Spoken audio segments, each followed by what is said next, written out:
All right, good morning, everyone. We are back. It is Friday morning. We got a great panel on today. We have Ray, What Pros Do, John, Deconstructing Dreams, and we have a new guest on today. So we have Monica Diaz, and she's going to quickly give us maybe 60-second intro on who she is and where she operates and what does she do for business. Good morning, everyone. Monica Diaz. I am an investor. I am in Seattle, in Bellevue in particular. And I recently joined Justin's Canberra team. You may have heard about Canberra's real estate group. So I joined late last year as a part timer, and now I've been doing it full time for about 4 months. So, yeah, thank you for the invite and happy to be here.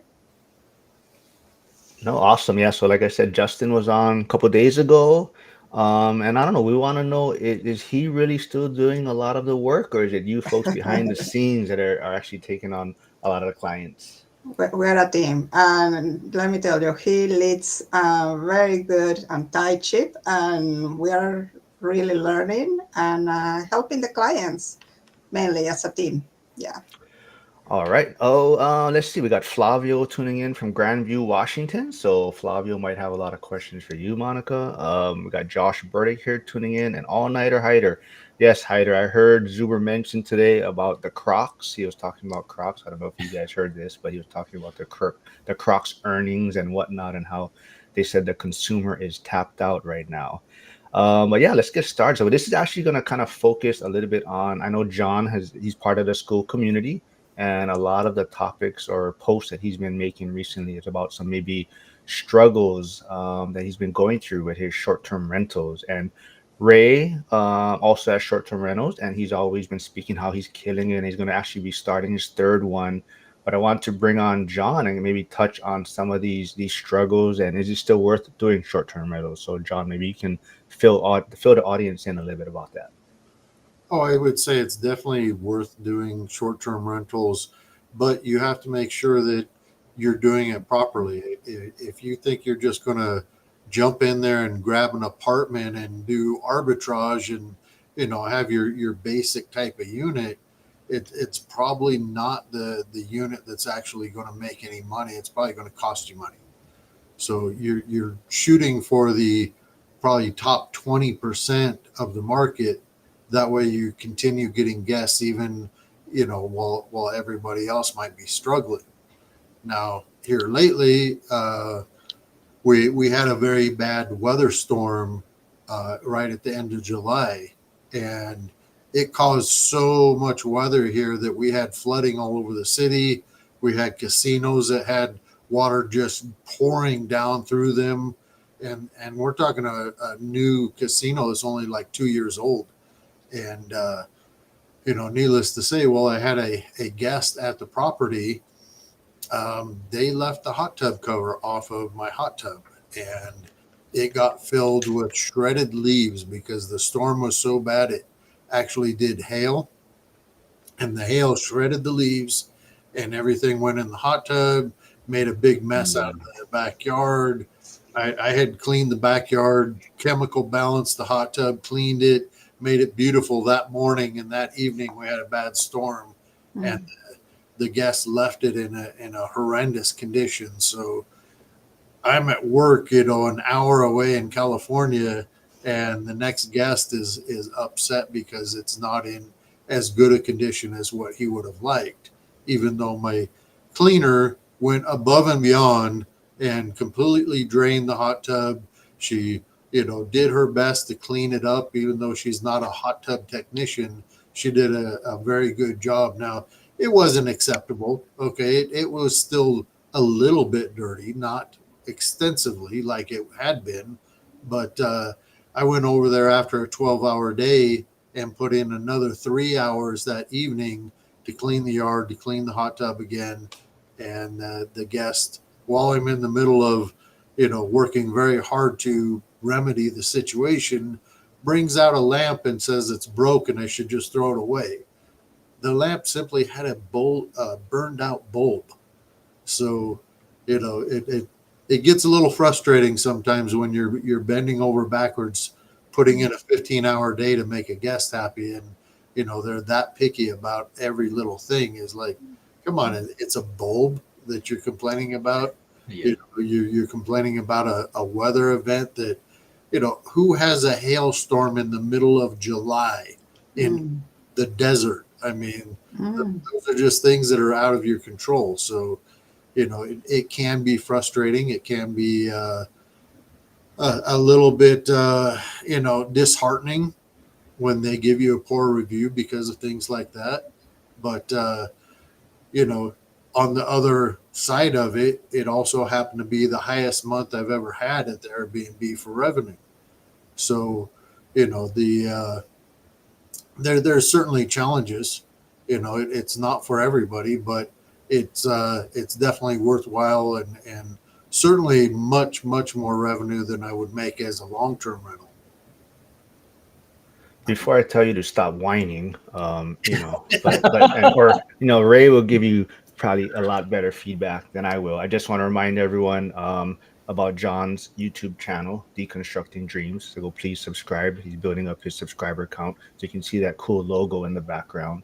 I've got Ray also with What Pros Do, and Monica's Instagram page is also in the chat. So go please follow her if you want more information on the area that she works in with Justin Canberra. But Ray, so what kind of advice or how would you talk to John about what the situation that he's going through right now? Well, I think of my biggest questions is, n- obviously, like you had this crazy weather storm, and you have this crazy tenant. I guess my question is, are you getting more bookings now? Because I would assume that there's a lot of people that might be displaced in your area. Is that been like a happy like surprise? It was a short lived storm, Okay. so it didn't displace people. It only rained for probably an hour and an hour and a half, but it rained and hailed so hard that I've lived here 56 years and I've never seen anything like that in the middle of summer. Okay. And then another question I have is, that's a great question.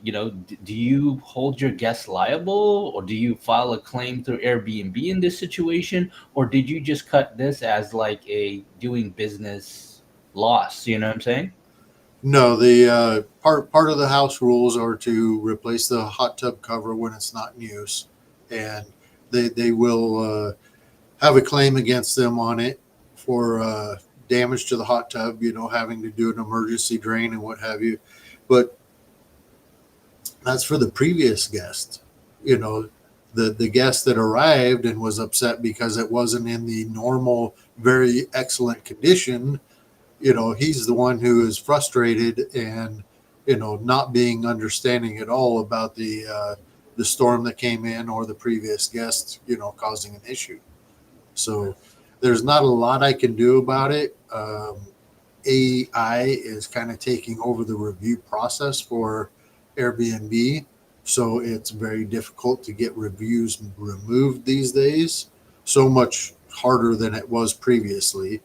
And basically, I just had to write a response, and I had old Chat GPT help me do a response with good customer service tone. So I didn't let the frustration come through in my response, but I tried to do a very factual and well written response to what his problems were, so that in the future when I have other guests, they can at least see that things were taken care of appropriately, and maybe this was just a guest that was a little more frustrating than the normal guest. John, I have one more question, right? Like, I feel like a lot of us Airbnb hosts, right? One of the biggest fears is you don't want to like really make the guests mad because, we are, especially if you're starting out a new Airbnb, you almost feel vulnerable. You know what I mean? You feel vulnerable because your reviews mean everything at the beginning. And if you have a little bit of review and you have one really bad one, does it only not help you in the algorithm and being found, but two, it potentially pushes potential new guests away from booking your listing, right? So I guess my question is, how do you combat that fear that most hosts have, that like, hey, if I go ahead and charge this person for this hot tub, I might get retaliation. And and as much as I do, I've had reviews removed, but then I've also had guests call back in and get it put back on. Sure. And you know what I mean? This is one of the biggest conflicts that I have, where it's like, do I just chop it up and just say, hey, you know what? It's just worth the review, right? Because I might lose more money in the long run fighting this person. How do you balance that? Well, first of all, there's a strategy for doing claims. You want to wait until like the very last minute to submit that claim, and hopefully they've already submitted a review and you've already submitted a review, and you're simply putting in that claim at like the 13th day instead of because your 14th day is your cutoff, and you're going to do that at the last minute, and that helps to remove some of the retaliatory tones that happen if you do it beforehand. So you never want to put that forth to them, like the very next day after they leave. You want to actually give them time to submit a review and be able to, put that claim in after the fact, so that you're not automatically going to get a retaliatory review because you did a claim against them. Nobody's happy about getting a claim. I don't like giving claims, but at times, I'm sorry, if you rent a car and you damage it, you got to pay for it. It's no different with my hot tub. If you have a nice, clean, beautiful hot tub when you arrive and you turn it into leaf soup when you leave, I'm going to charge you for it. It's a very difficult situation. It's not something I like doing. It's not something I want to do, but if you do things correctly, then you don't get charged for things. Just the same as if you drive a car and you don't damage it and turn it back in, you don't get charged for anything extra, right? Monica, I know you were saying off camera that you don't have any short-term rentals or anything, but you're in the field of dealing with clients and customer relations and whatnot. So, what is there any advice that you could give John as far as dealing with clients or customers or these Airbnb guests? Yeah, thank you for that question. I was just thinking about, if I put myself in your shoes, John, what would I do? And the question that I have is the rate of the percentage of this damage versus your best month, I will say delta. Is that really a huge, I don't know, ticket that you have to do, or is something that you can absorb and perhaps, yeah, it's part of the, you know, process or maintenance or usage of that hot tub? The the hot tub is kind of a mixed subject for me. The hot tub gets the reservations. Okay, everybody loves the hot tub. However, the hot tub is also the really by far the biggest problem for damage. It's the biggest headaches for me to have to maintain. Emergency drains in between guests are difficult because the water is not heated up for the next guest when it's the same day turn. And, it causes a lot of headaches logistically, but it also gets the most reservations coming in because everybody loves a hot tub. And a lot of people don't have them at their homes. So, it's kind of a mixed bag of the good with the bad. And that's kind of the post that Mark was talking Mhm. about in school. It's the good, bad, and ugly when you're talking about Airbnb stuff. Sometimes you have to take the sour with the sweet when you're dealing with guests, and not everybody's going to be the easy guest that pays a nice amount and just leaves the place just as clean as when they arrived. Some people are going to be more difficult, and that's just part of hospitality. But at the end of the day, if you damage things, I'm sorry, you do need to pay for them. If somebody does something like, hey, a damaged towel or a washcloth or something, of course, I'm not going to worry about stuff like that. Or as Ray was talking about some pillows earlier, and those type of things happen, and the reviews are more important. But when you're talking about a $10,000 hot tub getting damaged and taking multiple drains to try to remedy the issues and changing out filters and doing chemical rebalances, and I've probably spent at least 10 hours of labor working on that hot tub in addition to what my cleaner did. That's a lot of extra time, and I'm not going to absorb that type of Mhm. damage. That does need to go back towards the guest. Mhm. Can I add something to this? Just because a lot of people we were talking to pre-live, right? Here's a situation where I feel like I was okay to absorb the damage, right? I had a guest recently. It was they had stayed for like a good period of time. It was like a $2,500 booking, and they they weren't the cleanest guests, but they weren't like they didn't destroy my house or anything like that. My cleaner came back and said, "Hey, I've looked literally everywhere. Two of the pillows on the bed are gone, just gone. And I'm the one that cleaned it last time, and I took photos, and I know those photos showed those pillows. So these guests are the ones that did something, or something happened, or walked away, right? And my wife, she tends to be a little emotionally driven, right? First thing she wants to do is like, where's our pillows? You know what I'm saying? And I'm like, hey, calm it down. I was like, how much are the pillows, right? And she said, the pillows that were stolen or whatever are $50. And I was like, okay, it's a $2,500 booking. Okay. Like $50 to me is worth a 5-star review. And we just got the review in today, and it was complete 5 stars all across the board that they gave us. She wanted to give them 3 stars, and we were talking about it because John, when you review a guest, there's reviews that they see on the overall guest stay is like 5 stars, but then you can give them cleanliness and whatnot. Like Yes. you can, and those are more unseen reviews that they can't see. And I was kind of even scared to give that because I just didn't want any kind of retaliation. I didn't know quite the details on how that works. But I will tell you this: in situations like that, we've learned from previous experiences. Our last, the brownie, which is the one here, we had a one. We were top 1% Airbnb, okay, in our area, and that was giving us tons of bookings.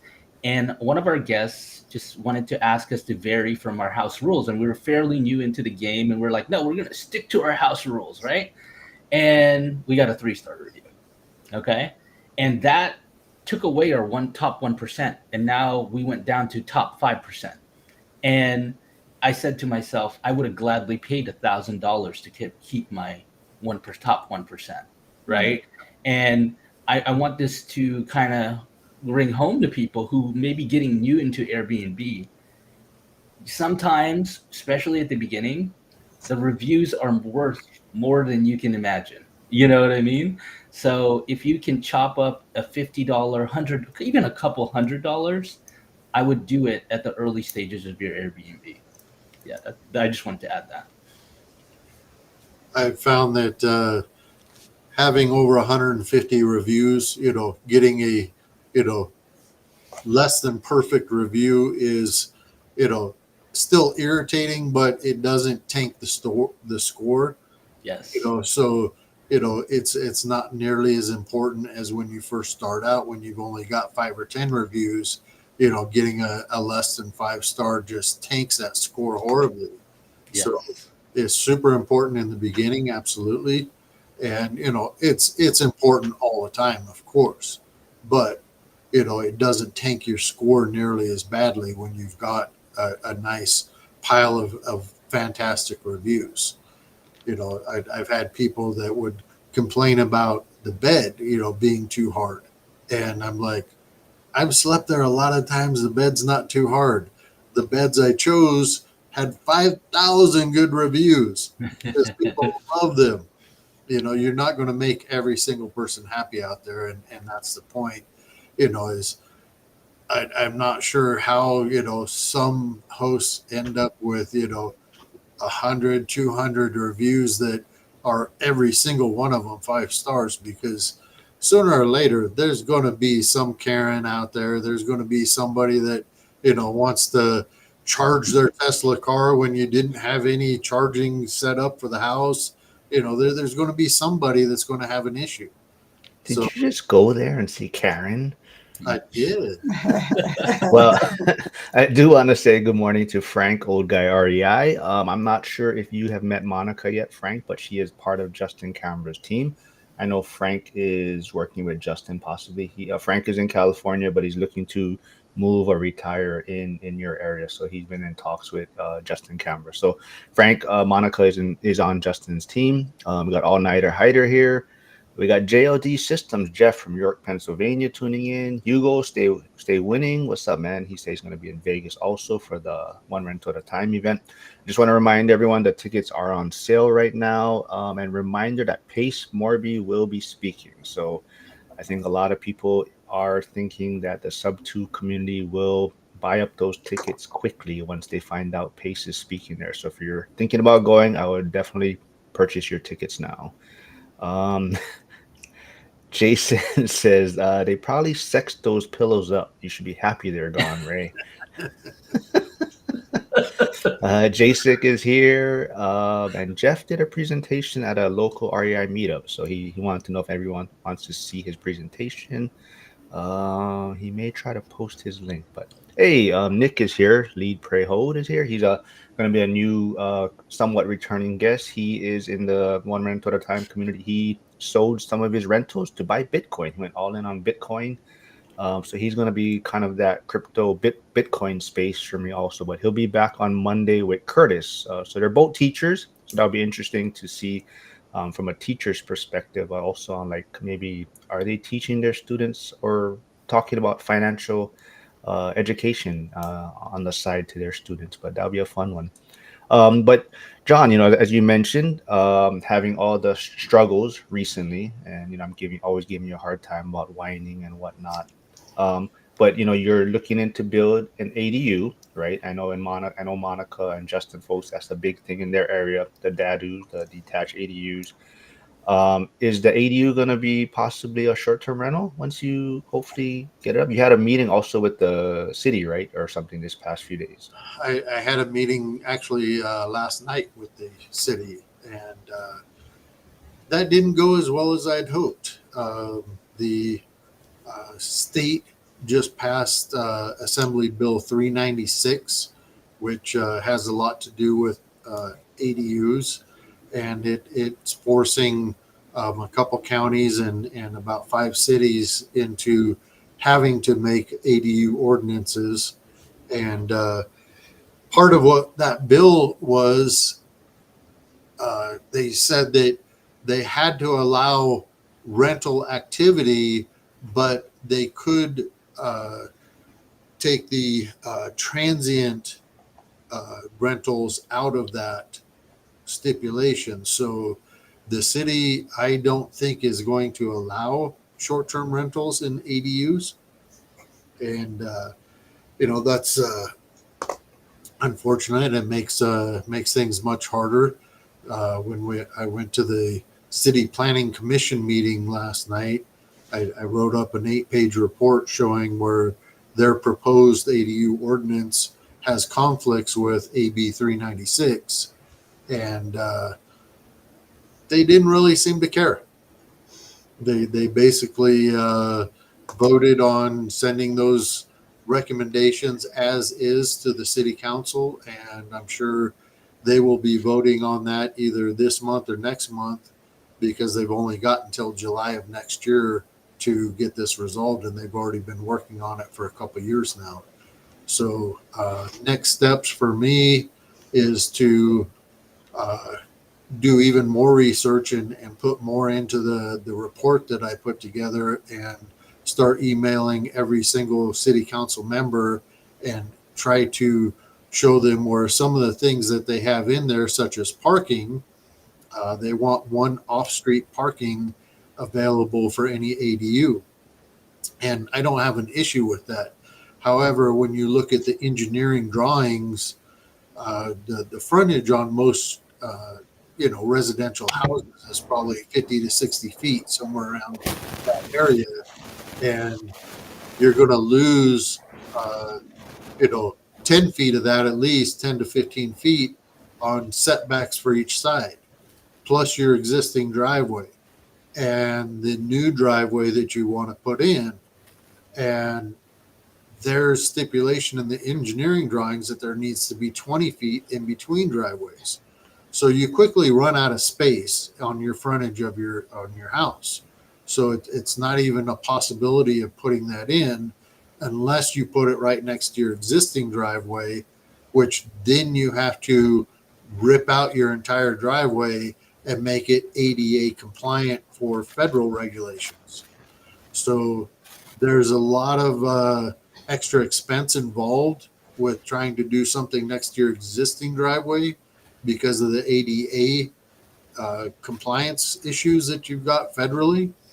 But if they simply made that a 5 foot spacing in between driveways, you could make a brand new driveway and leave the existing driveway.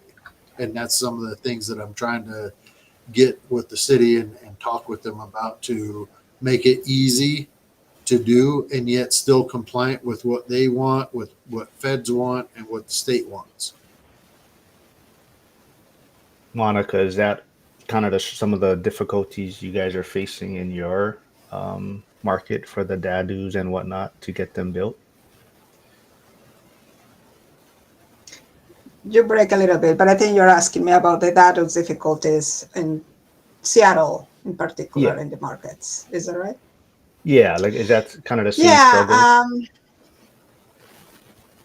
yeah. I will say California probably is way ahead of what Seattle is doing right now. But yeah, there are very good stories about successful, development on dados. However, the dado development is the permits and the timelines and the construction issues. I will say they are very real, and they are in somehow accelerated because there are so many people wanting to do that at the same time that just the pipeline on those reviews and permits are taking longer. Even in Seattle, that they have a very good system. They have been doing it for a few years now. They are just struggling to get these permits out. For example, we have one of our clients. This is not even a dado; it's just an extension for one bedroom, additional bathroom, and it's taking them at least 6 months in Seattle, in Capitol Hill. Things like you think, why would that be so hard to do? It's just waiting on the very last stage for, a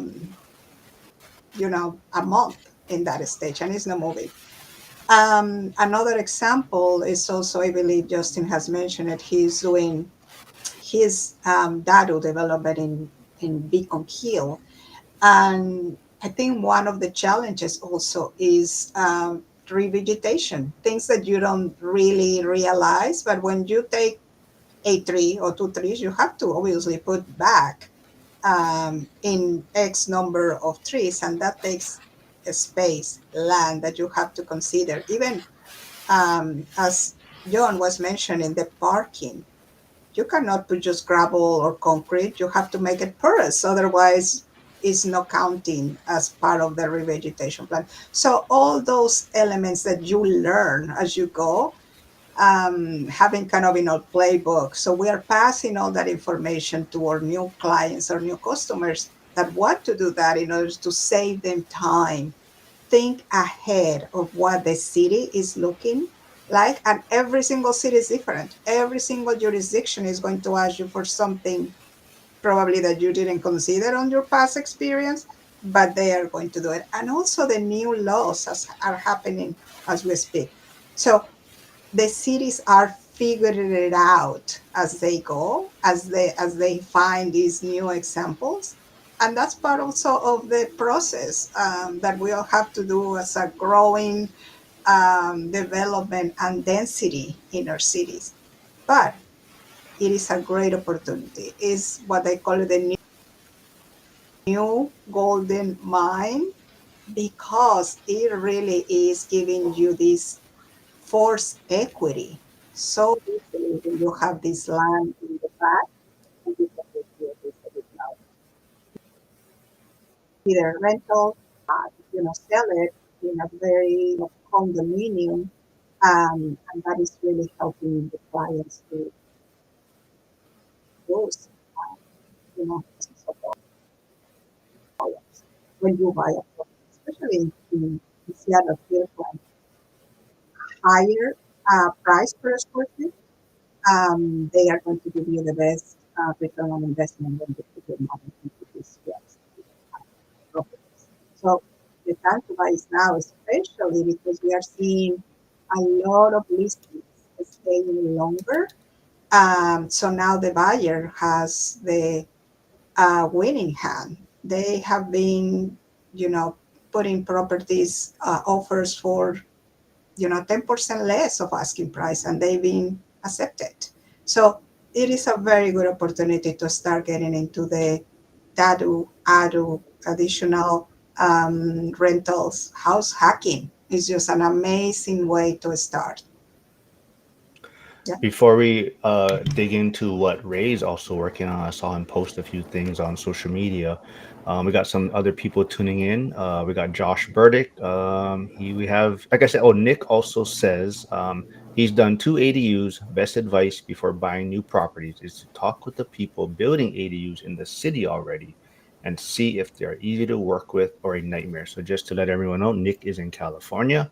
So yes, he knows all the struggles and issues trying to get building permits and whatnot. And just I did put the link to Jeff's YouTube channel, JOD Systems. He's in York, Pennsylvania. That is the presentation that he did recently, he said. So he sent me the link, so I put it in the chat. Flavio is speaking Spanish, so maybe after this, Monica, you can say something politely to Flavio, so to make his day. Yeah. And just a reminder, John's YouTube channel is in the chat, Ray's YouTube channel, and Monica's Instagram. So go connect with them, subscribe. But Josh is asking, John, what area are you in? I'm in Reno, Nevada, and I saw the chat on there talking about the electrical company. I actually have a little something on that as well. In my area, it's NV Energy, and for as far as they're concerned, they don't care what the city says.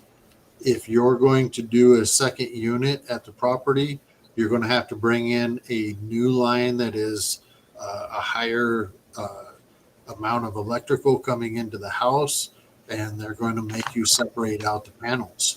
So that's something that the electric company is saying that's not even part of what the city regulations are. And for you to do that, you're going to need separate addresses as well. So there's certainly some challenges there that maybe logistically we don't have any experience with, because nobody's been able to do legal ADU here. There's lots of ADUs in town, but all of them are under the radar. And part of what they're trying to do is have a path to make those legalized. So with that, there's going to be a lot of issues with the parking, with the short-term rental side of it, with the electrical side of it. There's a lot of hoops to jump through. So I was hoping that they would not have as much restrictions, that they would learn from some of the growing pains at places like Seattle that are already doing it, places in California that are already doing it, that perhaps already had those restrictions and pulled them back so that more of them were actually built. Because if you put too much restrictions, who's going to actually build anything that's that restrictive? And then you've just wasted all the city's time, all the people's time, because nobody can actually do what the law is designed to do.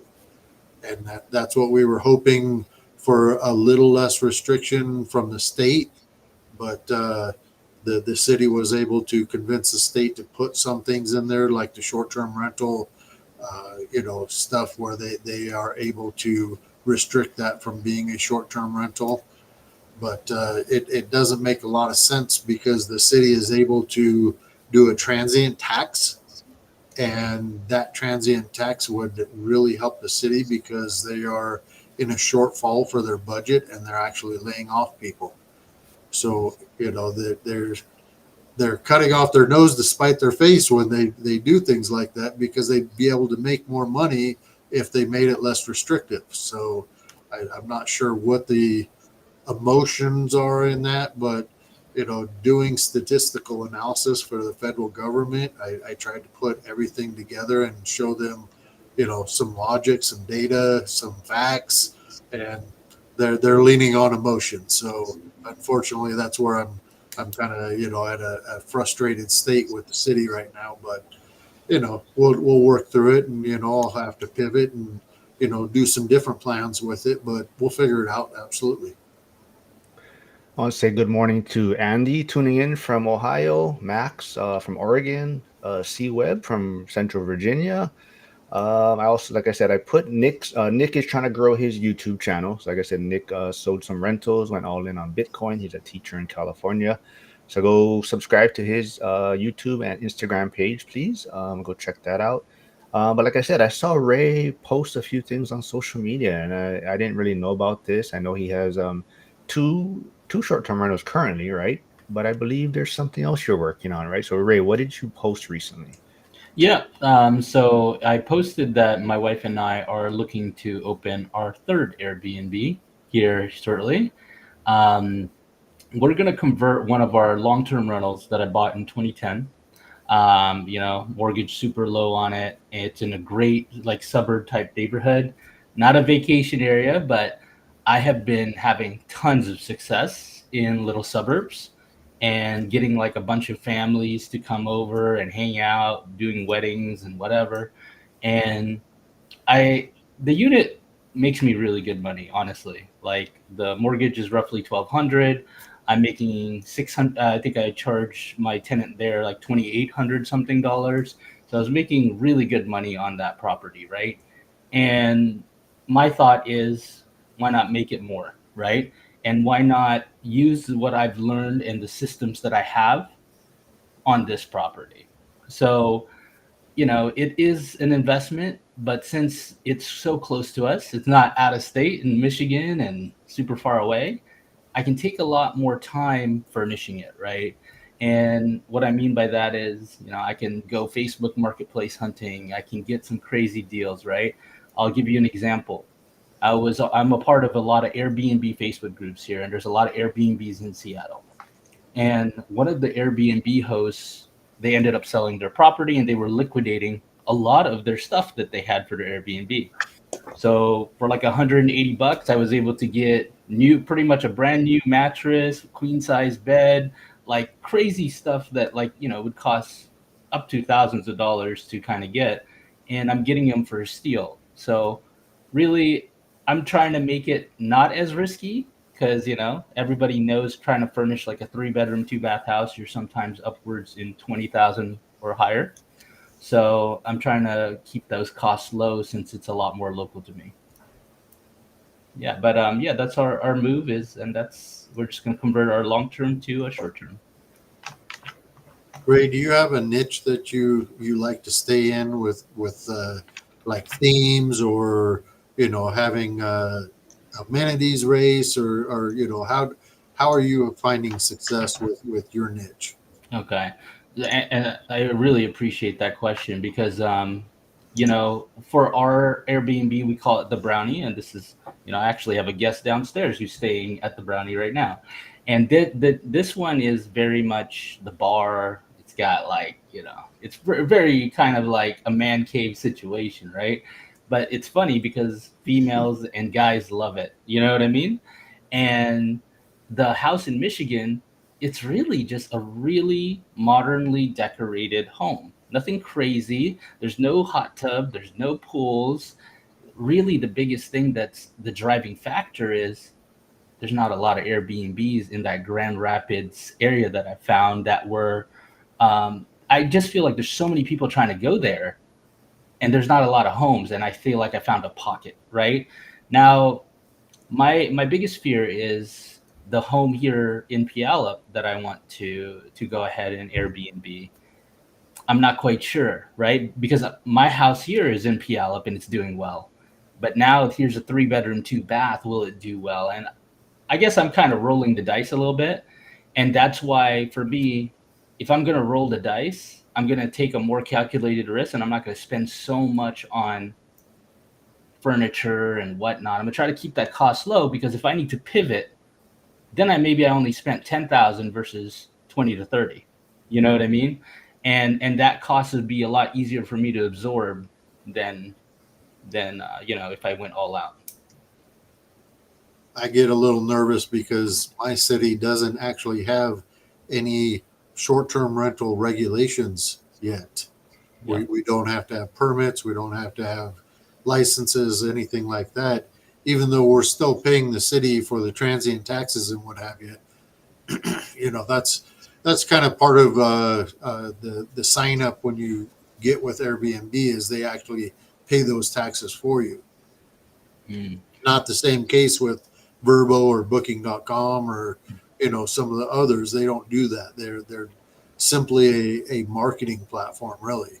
But Airbnb does have that added benefit. But it does make a person nervous. But that was some of the data I was trying to show the city is that out of 58,000 housing units, there's only 1,000 short-term rentals, which is not even 1% of the market that's here is in short-term rentals.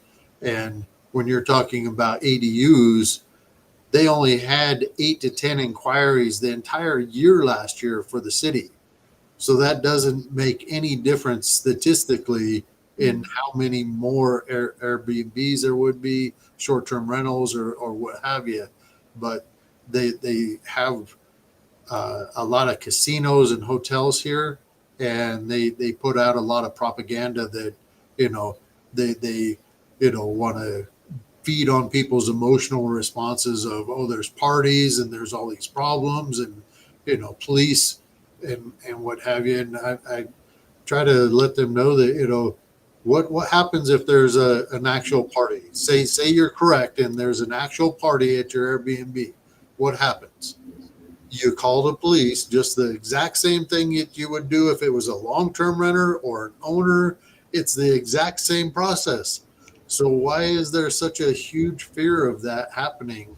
And as a host, you're actively trying to make sure that doesn't happen because it's a problem for your business. So you're more likely to shut it down than even a landlord having a problem tenant in their partying. So it makes a lot of sense to have hosts in there because you keep the properties up much nicer than a regular tenant will, or even a lot of homeowners will, because you're trying to bring in extra money with the guests and what have you. So you keep the properties in top notch. So it's a little frustrating seeing the emotional side of that kind of stuff. But it's certainly something to be a little nervous about whether the city's going to be able to continue having short-term rentals here or not. What kind of legislation do you guys have? Hold on real quick. We got Flavio saying I'm almost at 1,000 subscribers. And then some people have heard once I hit 1,000, I'm gonna have a giveaway. I'm probably gonna give away a ticket to the ORAT event. But Monica, I need you to do me a favor, and can you say in Spanish that Flavio is not eligible because he doesn't seem to understand me, that I told him that he is not eligible for this giveaway. Flavio, no te van a contar para esa parte. Sorry. Good for you. Say good morning to Big Cody tuning in. Let's see. Flavio does have a question though. Before I get into maybe we have about 10 minutes. I got to record as Zuber, so let's pick things up a little bit. So Flavio's asking Ray, can you put air tags in the pillows? Yes, bro. It's probably halfway to Pennsylvania right now. I promise you, bro. He's also saying Grand Rapids has one of the largest luxury car auctions. Did you know that, Ray? No, I didn't. Okay. Very cool. And Josh says for John, I'm wondering if on-demand water heater would help John's spa refill problem. It wouldn't be cheap, but it might allow for fast turnaround on a spa flush. I'm actually looking into doing the on-demand hot water heater when I build out the downstairs. I'm probably going to install a large one that can service the upstairs as well as the downstairs. I'm not sure how I would plumb hot water out to the deck on the backyard, but I'm sure we could figure out something. Perhaps hooking up the hose to the kitchen sink and running the hose through the window or something. I'm not sure, but I'm sure we could figure out something. So that's a great idea. Thank you.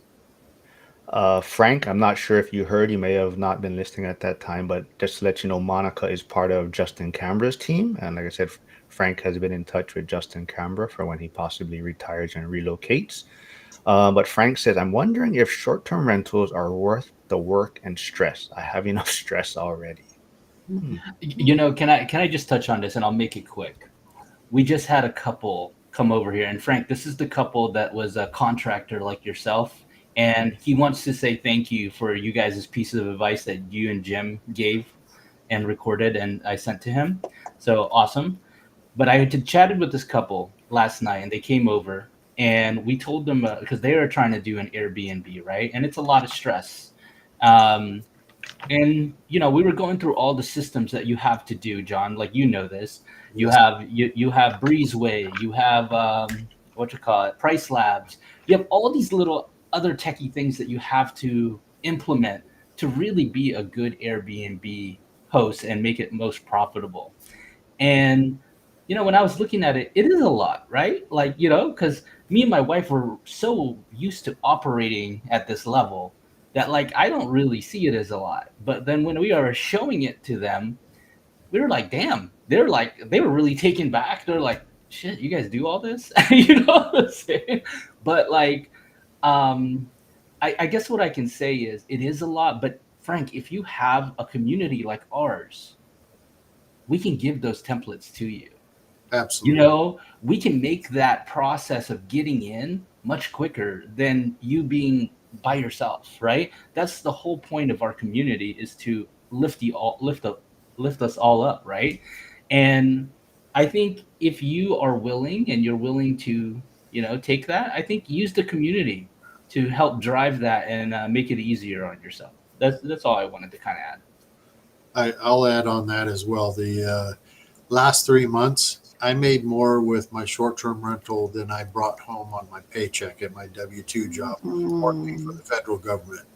So, mm, it destroys the cash flow that I can make long term. It just mm, destroys it. So it can be stressful, absolutely, and there are times when it's long days and extra work, but it's no different than having a second job where you're trying to work a little extra money for your investing. I'm like, I'm putting in the same amount of work and probably less than working a second job, and mm, yet I'm making way more than I would be if I was working that second job. So yes, the stress is there, but that's the kind of stuff you talk about. Most of the time, I have fantastic guests.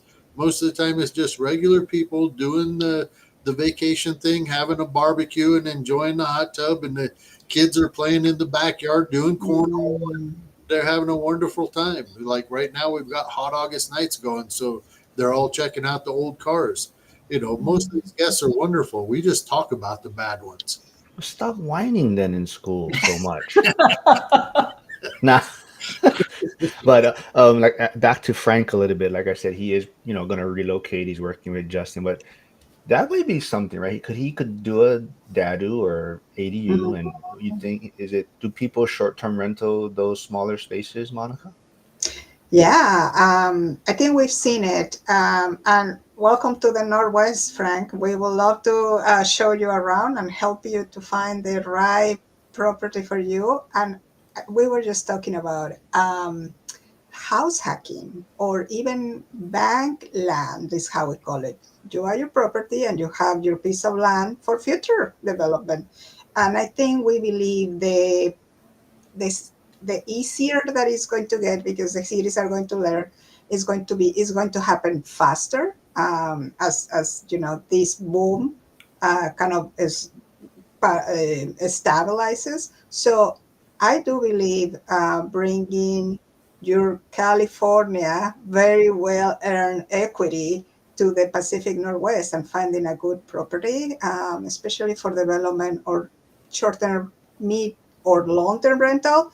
It's a great way to ease the mortgage and probably gain even as a instead of a W two or retirement um, complement. It's a great way, and in my mind, it's a safer route. You can have multiple income streams, and that gives you a lot of peace of mind. Yeah. So like I said, Monica, if you don't, Frank's YouTube channel is also here. Old Guy REI. I put it in the chat, so you can also Mhm. subscribe and hear a lot of the stories that he shares. He's a big pillar in the one rental at a time community. So he is a great follow. But that is his plan. Yes, he is looking to relocate. Even KC, what's up, KC? Tuning in. KC is in California. He is looking to relocate, but he is probably looking at Vegas. So he is trying to find something that makes sense for him to get out of California. But yep, Reno's here's Reno's better. oh Casey, you heard that? Reno might be a place to look at to look for I've some of talked to these. Casey a little Oh, yeah. bit. Yeah. Casey says yes, I agree, Monica. But yes, John's YouTube channel's in the chat. Ray's What Pros Do, and Monica's Instagram page. So go follow them, subscribe. I got a few minutes left. Any final words from any of you? Ray, you got anything that you want to say? Or Well, I just want to say thank you, Monica, for coming. Monica and I work closely together. Since she's a part of Canberra's team, I'm shooting their photos, and Monica, and I have such great conversations when we're at these houses, talking about financial strategies, real estate investing, and I just appreciate you coming on, Monica. Oh my God, thank you so much, Ray, and thank you so much, Mark. This has been such a great opportunity, and I really appreciate you, Ray, for all the support, all the great conversations, sparkling ideas, which I think this is really what it's all about. Uh, we all have different experience, different assets, good learnings, and I think thank you guys for sharing those and for giving this forum. This is a fantastic way to learn. Thank you. no, definitely. Thanks for coming on. Yeah, we'll get you back on again. Maybe we don't need that Justin Camera guy anymore. Maybe we'll get you from his team to show up and tell us about the market. But John, any no whining, okay? Any positive final words to head into the weekend from you then? Well, the I'll be working on my Jeep this weekend, so that's some good fun stuff that will be wonderful. But if you're interested in doing ADUs, start working with your city, start trying to get where you've got some information from other places that are doing really well with it. Hit up people like Derek, that ADU guy. He's a wealth of knowledge. I actually hit him up a couple years ago when I started doing this journey. Um, and just keep working towards making those goals happen, because a lot of markets are going to be a negative yield or even a flat yield. And if you're going to be successful, you got to think outside the box and do a little extra work these days, because the interest rates are a little higher. So don't let that kind of stuff stop you. You got to chase those dreams and be successful with it. And like I said, everyone, go get your ORAT tickets. Like I said, once Pace Morby probably presents to his community that he will be speaking for $300 basically. I think those tickets are gonna sell quickly. So go grab your tickets, and we'll finish up with Hyder's comment. He said Monica looks a lot better than Justin Canberra. So we ended on that. So everyone have a great weekend. I will be back tomorrow at noon Eastern. It will have Lindsay and Violetta on tomorrow. Yeah, so we'll have a fun one tomorrow also. But thanks everyone for tuning in, and Monica, we'll get you back on soon. Let's do it. Thank you.